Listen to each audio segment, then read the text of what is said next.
दरगाह खानकाएं आवाज बुलंद क्यों नहीं करती, मिंबर क्यों खामोश है, जाकिरीन क्यों खामोश हैं, और उन मुसलमानों का बायकॉट होना बेहद जरूरी हो गया है जो मौजूदा हुकूमत की आवाज में आवाज मिला रहे हैं। एक लीडर आया, उसका हिमायती बनो, उसका साथ दो, उसकी आवाज में आवाज मिलाओ। पूरा आसाम वगैरह जहां मारा जा रहा है, गुजरात इधर उधर, तो क्या मुसलमानों का मस्तक देख के मारा गया?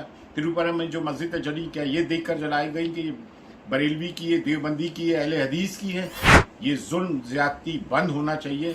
जब से ये नरेंद्र मोदी, अमित शाह और इनकी हुकूमत आई है, इन्होंने इनके आने से मुसलमानों पे कहर बर्पा हो गया। तो हिंदू भाई भी ये ना सोचे कि सिर्फ मुसलमानों की ही मुसीबत आएगी, नहीं, जब लगेगी आग तो आएंगे कई घर जद में, सिर्फ एक हमारा ही मकान थोड़ी है।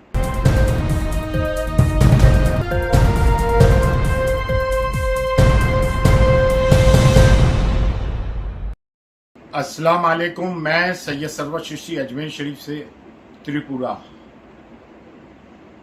सेफरेट brigade has virtually declared war on Indian Muslims. चाहे वो बड़ा हो, शाहरुख खान का बेटा हो, या कलीम सिद्दीकी जैसे आलिम दीन हो, या आम आदमी हो, मॉब लिंचिंग हो, हमारी जबान, हमारी तहजीब, हमारे कल्चर पर हमला किया जा रहा है। फैब इंडिया का एडवर्टीजमेंट हो,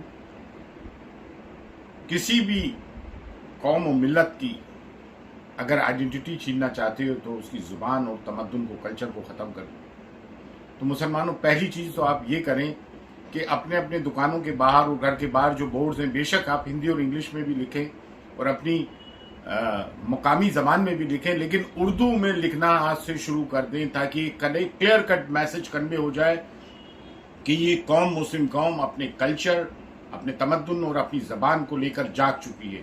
मुझे बड़ा अफसोस हुआ, अभी मैं लखनऊ गया, जो कि मीर अनीस और दबीर की धरती है।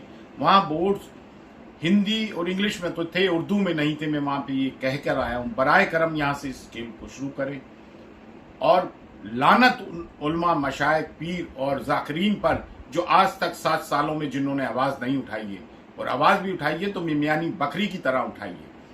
जब से ये नरेंद्र मोदी, अमित शाह और इनकी हुकूमत आई है, इन्होंने इनके आने से मुसलमानों पे कहर बर्पा हो गया। बांग्लादेश में जो बेचारे हिंदू भाइयों के साथ जुल्म हुआ, हम उसकी भी सख्त तरीन अल्फाजों में मजम्मत करते हैं, क्योंकि हम माइनॉरिटी में हैं, अल्पसंख्यक हैं। हम माइनॉरिटी के दुख दर्द को अच्छी तरह से समझते हैं। लेकिन वहां के मुसलमानों ने हिंदुओं की हिमायत में, उनकी सॉलिडारिटी में प्रोसेशन निकाला।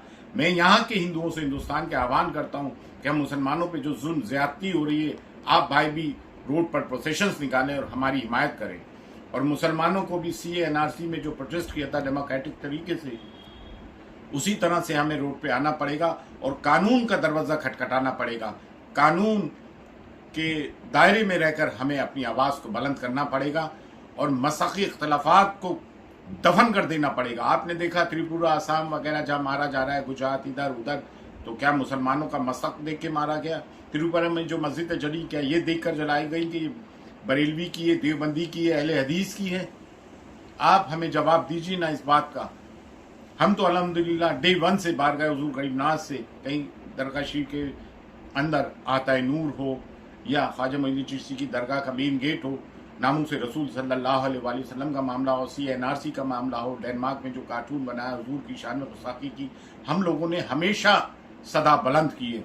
बाकी दरगाह खानकाएं आवाज़ बुलंद क्यों नहीं करती, मिंबर क्यों खामोश है, जाकिरीन क्यों खामोश हैं, और उन मुसलमानों का बायकॉट होना बेहद ज़रूरी हो गया है जो मौजूदा हुकूमत की आवाज़ में आवाज़ मिला रहे हैं।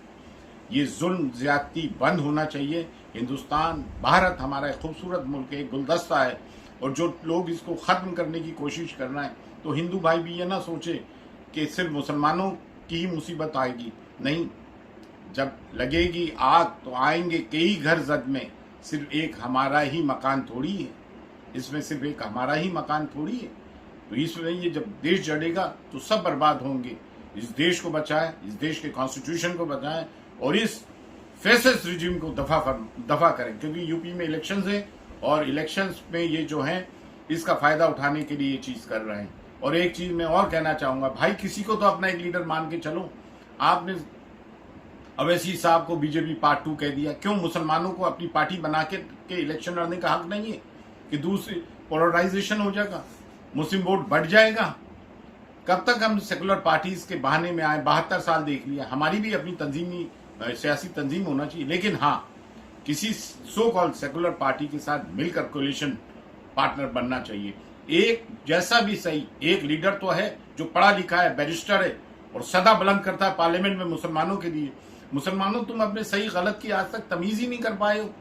जिस पे चाहते हो इल्जाम लगा देते हो कि उस पर आज अभी तक केस क्यों नहीं लगे। भाई वो शख्स असदुद्दीन अवैसी साहब जो हैं कानून के दायरे में रह के बात करते हैं और बीजेपी पार्ट 2 नहीं। क्या हम इलेक्शन नहीं लड़ सकते हैं? क्या हमारा सियासी वजूद नहीं होना चाहिए?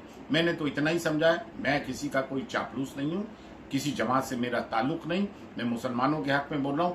एक लीडर आया, उसका हिमायती बनो, उसका साथ दो, उसकी आवाज में आवाज मिलाओ। मुझे बताए पार्लियामेंट में कौन डिबेट कर रहा है मुसलमानों के हक में? अभी त्रिपुरा के मामले में, असम के मामले में कौन आवाज उठा रहा है? और भाई, उर्दू को लिंक लैंग्वेज बनाओ।